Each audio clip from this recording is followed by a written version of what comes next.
Good morning बच्चों।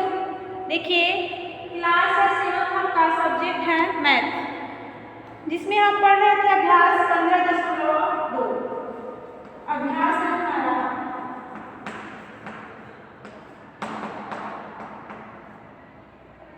15.2। अभ्यास 15.2। देखिए कल हम जो प्रश्न लगा रहे थे दूसरा कि उस वृत्त का व्यास ज्ञात कीजिए जिसकी परिधि है, तो जो हमारा तीसरा क्वेश्चन था वहाँ पे थोड़ा सा मिस्टेक हो गया था। देखिए कहाँ पे मिस्टेक हुआ था जिससे हमारा उत्तर थोड़ा सा दूसरा आ गया था। देख लीजिए फिर से सभी लोग सुनेंगे कि जो कल हम दूसरा प्रश्न पढ़ रहे थे, दूसरे का तीसरा प्रश्न नंबर दूसरे का जो तीसरा था उसमें एक जगह थोड़ा सा मिस्टेक होने के कारण आंसर हमारा नहीं आ रहा था। तो वो देखिए कहाँ मिस्टेक हो रहा था, सभी लोग देखेंगे और कुछ लोग यदि देखे होंगे ध्यान से तो उनको पता चल गया होगा कि कहाँ पे गलत हो रहा था। देखिए क्या दिया है, कह रहा है कि वृत्त का व्यास ज्ञात कीजिए जिसकी परिधि है, तो परिधि दिया है। ये प्रश्न पर दूसरे का तीसरा है, प्रश्न पर दूसरे का तीसरा है हमारा दिया है वृत्त का व्यास ज्ञात करना है, तो वृत्त की परिधि दिया हुआ है। वृत्त की परिधि बराबर वृत्त की परिधि हमें दिया है 11 0 ये दिया है। वृत्त की परिधि इतना, वृत्त की परिधि ये दिया है। देखिए वृत्त की परिधि बराबर क्या होता है, तो यहाँ पे हमें व्यास निकालना है। व्यास निकालना है तो हम क्या करेंगे, यहाँ पे हम त्रिज्या लिखेंगे। ये हो जाएगा हमारा पाई डी, और डी की जगह हम क्या लिख सकते हैं, डी की जगह हम लिख सकते हैं यदि आप क्या है तो डी की जगह क्या हो जाएगा 2r, डी की जगह 2r हो सकता है। तो हम पाई डी लिख रहे हैं, पाई डी बराबर ये आपका हो जाएगा 11। अब 11.0 है तो इसका कोई मतलब है नहीं, दशमलव के बाद 0 है तो क्या हो जाएगा पाई 22 के साथ और इधर गुणे हो जाएगा आपका डी बराबर 11।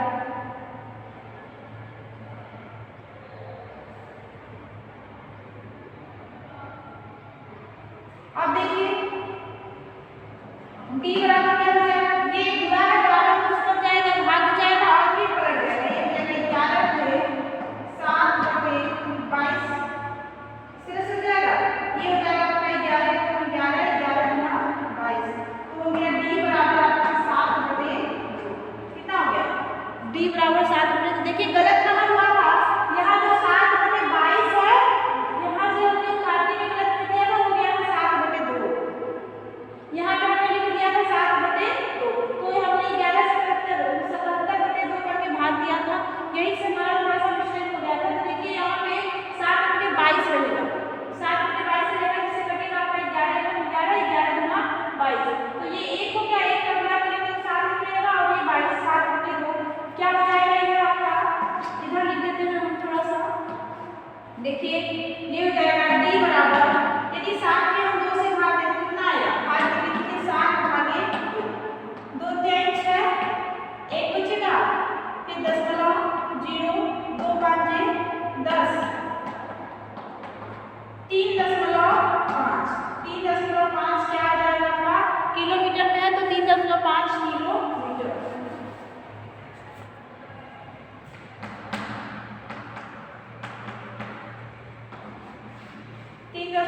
किलोमीटर देख लीजिए आया है, आया है। अब देखिए फिर से देख लीजिए, वृत्त की परिधि दिया है आपको 11.0 दिया है, तो ये दशमलव के बाद 0 का कोई मतलब नहीं है, ठीक है। तो हम इसे 11 भी लिख सकते हैं, 11.0 किलोमीटर। अब है वृत्त की परिधि का क्या होता है 2πr, तो 2r की जगह हम d लिख सकते हैं।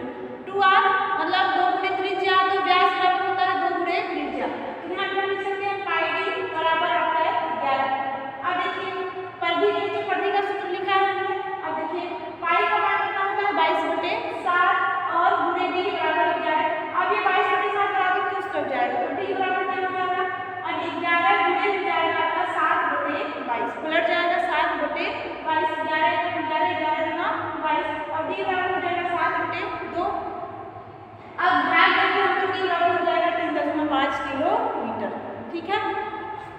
सही कर लीजिए और लगा लीजिए।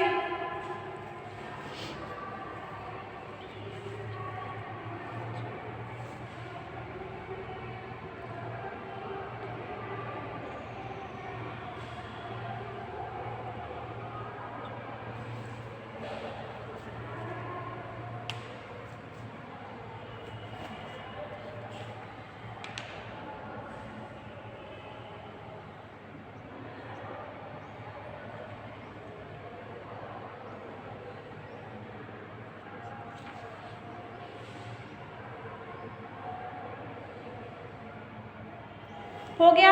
अगला प्रश्न देखिए, आप लगाएंगे प्रश्न नंबर 3।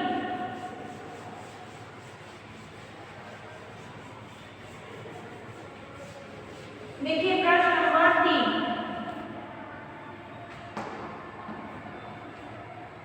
कह रहा है कि दो वृत्त की त्रिज्याओं में अनुपात 3 संबंधी 2 है। दो वृत्त की त्रिज्याओं में अनुपात 3 संबंधी 2 है, तो उनकी परिधियों के अनुपात ज्ञात कीजिए। अब त्रिज्या का अनुपात दिया हुआ है, हमें निकालना है परिधि का अनुपात। तो देखिए अब दो वृत्त है तो हम दिखा देंगे उसमें कि एक पहला वृत्त हो जाएगा, एक दूसरा वृत्त। दो वृत्त है, दोनों तो पहला रहेगा नहीं, ठीक है। तो हम पहले लिख देंगे कि पहले वृत्त का त्रिज्या जो अनुपात है, फिर दूसरे वृत्त का। दो वृत्त है तो यहाँ पे हम लिखते हैं पहले के दो वृत्त की त्रिज्याओं का अनुपात दिया हुआ है। दो वृत्त की त्रिज्या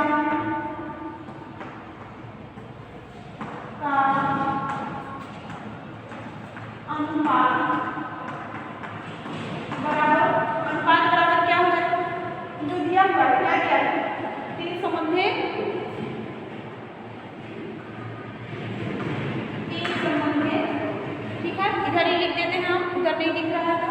3 संबंधी तो क्या हो जाएगा, अब निकालना क्या है परिधि का अनुपात। तो पहले वृत्त की परिधि बटे हो जाएगा आपका दूसरे वृत्त की परिधि।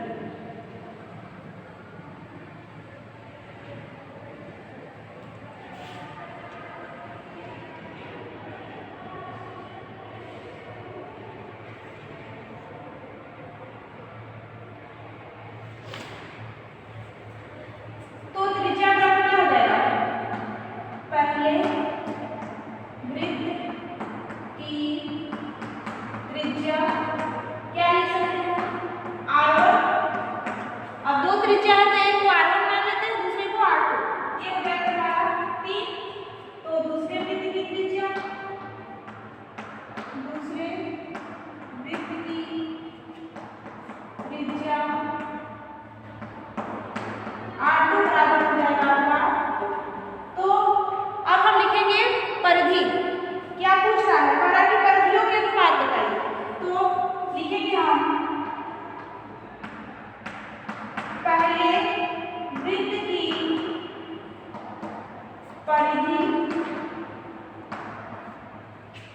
बटे दूसरे वृत्त की परिधि।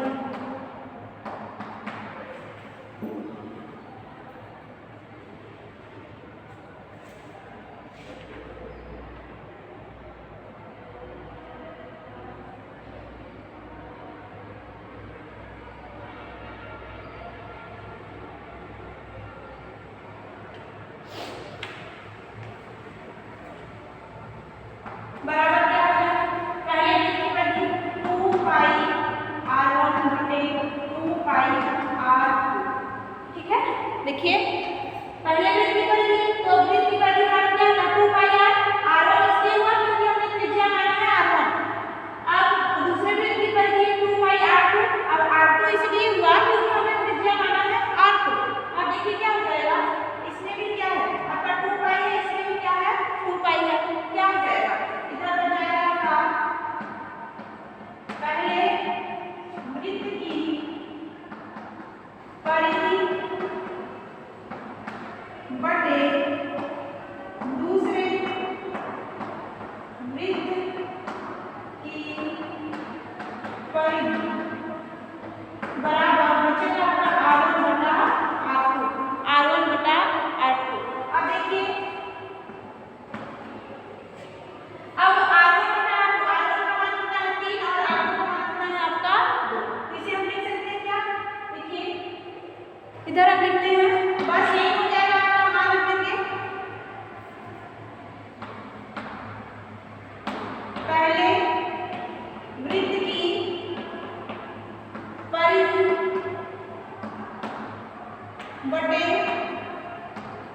दूसरे वृत्त की परिधि बराबर कितना हो जाएगा। अब देखिए R1 का मान कितना है 3 और R2 का मान कितना है 2, तो यहाँ पे क्या आ जाएगा आपका 3/2, यानी क्या आ जाएगा। यदि अनुपात पूछा है तो 3 संबंध है 2 का अनुपात किसमें आपका इसके परिधि में भी है, ठीक है। परिधियों का अनुपात पूछा है तो परिधियों का अनुपात भी हो जाएगा 3 संबंध 2, परिधियों का अनुपात हो जाएगा आपका 3 संबंध 2। अब एक बार फिर से देख लीजिए, दो वृत्त की त्रिज्याओं का अनुपात दिया हुआ है 3 संबंध 2, दो वृत्त की त्रिज्याओं का अनुपात दिया है 3 संबंध 2, तो पहले वृत्त की त्रिज्या R1 मान लेंगे। अब दोनों को R दिखाएंगे तो हमको कंफ्यूजन होगा कि कौन सा पहले वृत्त का है कौन सा दूसरे वृत्त का है, तो हम पहले वृत्त की त्रिज्या R1 बराबर 3 और दूसरे वृत्त की त्रिज्या R2 बराबर 2 दिखा दिए। अब परिधि का अनुपात निकालना है जिसको हम बटे में लिखेंगे, तो पहले वृत्त की परिधि बटे दूसरे वृत्त की परिधि, तो पहले वृत्त की परिधि बराबर क्या होगा, वृत्त की परिधि बराबर होगा 2πr। अब ये R1 हो जाएगा क्योंकि जो हमने पहले वृत्त की त्रिज्या माना है वो R1 माना है। अब दूसरे वृत्त की परिधि बराबर हो जाएगा 2πr2 क्योंकि दूसरे का त्रिज्या हमने R2 माना है, तो 2π से 2π क्या हुआ कट गया, तो हो जाएगा पहले वृत्त की परिधि बटे दूसरे वृत्त की परिधि बराबर हो जाएगा R1/R2। R1/R2 यहाँ से बचा है, अब यही R1 और R2 का मान यहाँ से हम रख देंगे, तो क्या हो जाएगा पहले वृत्त की परिधि बटे दूसरे वृत्त की परिधि बराबर 3/2। और यदि अनुपात नीचे लिखना है आपको तो आपको पूछेगा पहले वृत्त की परिधि और दूसरे वृत्त की परिधि में अनुपात है 3 संबंध 2। अनुपात कितने का है, परिधियों का अनुपात है आपका 3 संबंध 2 का। यहाँ पे आप लिख सकते हैं परिधि का अनुपात बराबर 3 संबंध 2, परिधि का जो अनुपात है वो है 3 संबंध 2 का।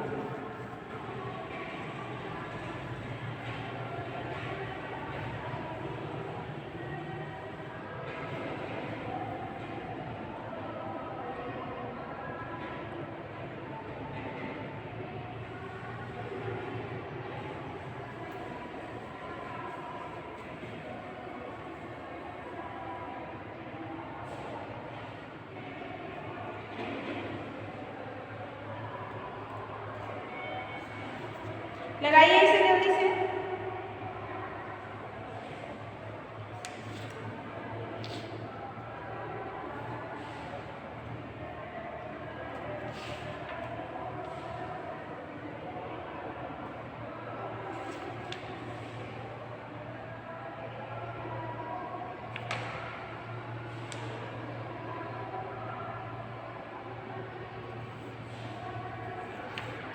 हो जाएगा, मिटा दें।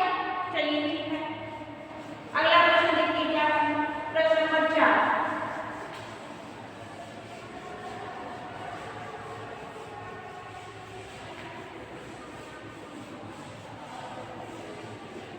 अगला प्रश्न नंबर 4 देखिए, लिखा है एक तार आयत के रूप का है, जो एक तार है किस रूप का है, आयत के रूप का है, जिसकी लंबाई 18.7 सेंटीमीटर और चौड़ाई 14.3 सेंटीमीटर है। इसको वृत्ताकार रूप में लपेटा गया है, किस रूप में, वृत्ताकार रूप में लपेटा गया है। इस वृत्त की त्रिज्या ज्ञात कीजिए। अब इस वृत्त की हमें त्रिज्या निकालना है, तो देखिए पहले जो तार है किस रूप का है, आकृति तार की कैसी है, आयताकार, आयत के रूप का तार है। तो हम निकाल देते हैं पहले क्या कि आयत का परिमाण कितना होगा, जिससे हमें पता चल जाएगा कि तार कितना लंबा है, ठीक है। तो तार कितना है ये हमें पता चल जाएगा। तो आयत रूप में है, तो देखिए पहले दिया है तार की लंबाई, प्रश्न नंबर 4 दिखना यहाँ से दिखेगा। तो तार की आयताकार तार है ना, तो हम यहाँ पे लिख देते हैं जिससे हमें थोड़ा सा आसान हो जाएगा। आयताकार, आयताकार, फिर से लिखते हैं, देखिए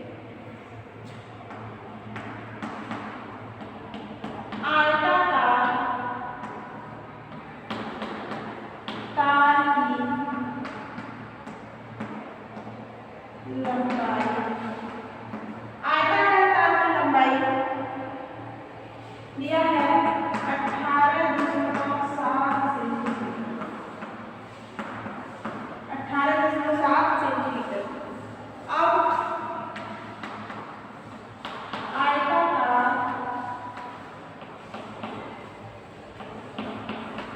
तार की चौड़ाई दिया है 14.3 सेंटीमीटर।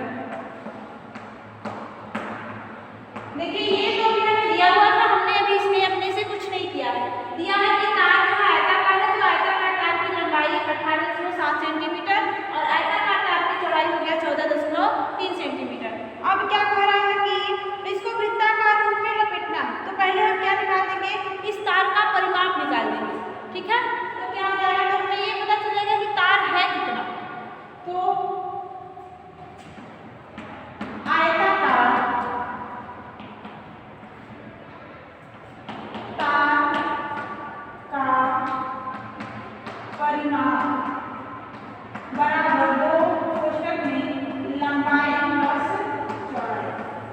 अब देखिए ये सूत्र लगेगा क्योंकि जो तार है कैसा है, आयताकार है, तो आयत का परिमाप नहीं होता है 2 कोष्ठक में लंबाई प्लस चौड़ाई। तो देखिए ये हो जाएगा आपका 2 लंबाई 18.7 प्लस चौड़ाई 14.3, तो 2 हुए, इसको जोड़ देंगे 7 3 10। अब देखिए 8 4 12, 12 1 13, 80 लिखा 13 हो गया। और फिर देखिए 1 1 2 और 2 1 3। अब एक स्थान पे 10 लो,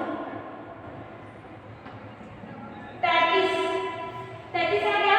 फिर से देख लीजिए 7 3 10 और फिर 8 4 12 1 13 और 2 1 1 2 1 3, ये हो गया 33.0, जिसको हम 33 भी लिख सकते हैं। 33.0 है आपका, जिसको आप 33 लिख सकते हैं, 2 गुणा कर देंगे तो ये हो जाएगा आपका द्वितीय अंश है। द्वितीय अंश आप यहाँ पे 0.0 भी लिख सकते हैं, और आपका दिन है तो ये 0.0 यहाँ से हटा भी सकते हैं, क्योंकि दशमलव के बाद जो 0 है इसका कोई मतलब यहाँ पे नहीं है। तो क्या हो जाएगा 66 सेंटीमीटर, 66 सेंटीमीटर हुआ।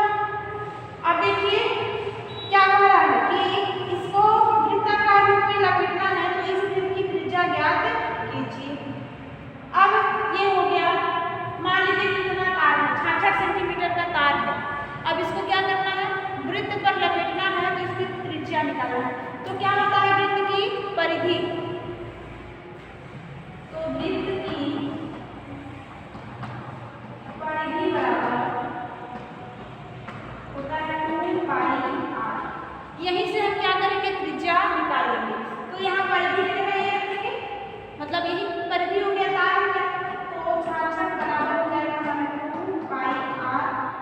अब देखिए r हमें निकालना है, r हमें निकालना है, तो क्या करेंगे हम आगे, देखिए दिख रहा है यहाँ पे, लिखे लो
10.5 आया, भाग देने में गलत हो गया क्या?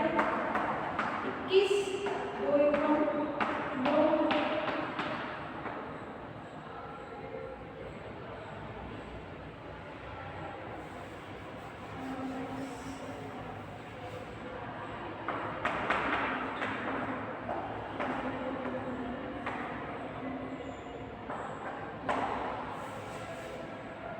देखिए यहाँ 10.5 आएगा, 10.5 विभाजन में तो ये 20 आना, तो यहाँ 20 हो जाएगा, फिर एक बचेगा, फिर 2 काटे 10 होगा। ठीक है, अब देखिए एक बार फिर से देख लीजिए क्या कह रहा है, एक बार फिर से पहले समझिए उसके बाद लगाइएगा।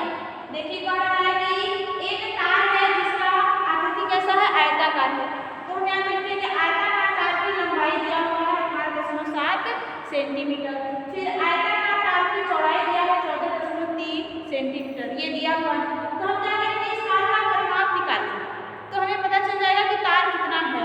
तो आयताकार तार का परिमाप हो जाएगा 2 क्वेश्चन की लंबाई प्लस चौड़ाई, क्योंकि आयत है तो 2 लंबाई 18.7 प्लस 14.3 जोड़ दिया हमने, तो ये हो गया 2 गुणे 33.0 आया, 33 और 33 गुना हो जाएगा 66 सेंटीमीटर, मतलब तार कितना है, 66 सेंटीमीटर लंबा तार है हमारा। ठीक है, अब देखिए तो वृत्त की परिधि बराबर हो जाएगा आपका 2πr, और तार की परिधि जितना होगा तार उतना ही है, तो 66 सेंटीमीटर परिधि की जगह हम रखेंगे 66 बराबर 2πr, यहाँ से हमें r निकालना है, पाई का मान रखेंगे 22/7, तो 66 बराबर 2 गुणे 22/7 और गुणे r। अब देखिए 22 गुना 44 हम गुणा कर दे रहे हैं बटे 7, तो अब ये गुणा में है बराबर की तरफ, तो 66 की तरफ आएगा तो भाग हो जाएगा, और भाग फिर गुणे में पलट जाता है, तो r बराबर हो जाएगा 66 गुणे 7/44। तो यदि हम इसको 22 से काटें तो क्या 22 में 66 और 22 गुना 44, 3 और 7 का गुणा कर देंगे, दोनों अंश में हो जाएगा 21/2। अब 21 में आपका 2 से भाग देंगे तो ये हो जाएगा r बराबर 10.5 सेंटीमीटर, यही हो जाएगी आपकी त्रिज्या, 10.5 सेंटीमीटर का त्रिज्या। लगाइए इसे।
हो गया सबका, सबको समझ में आ गया।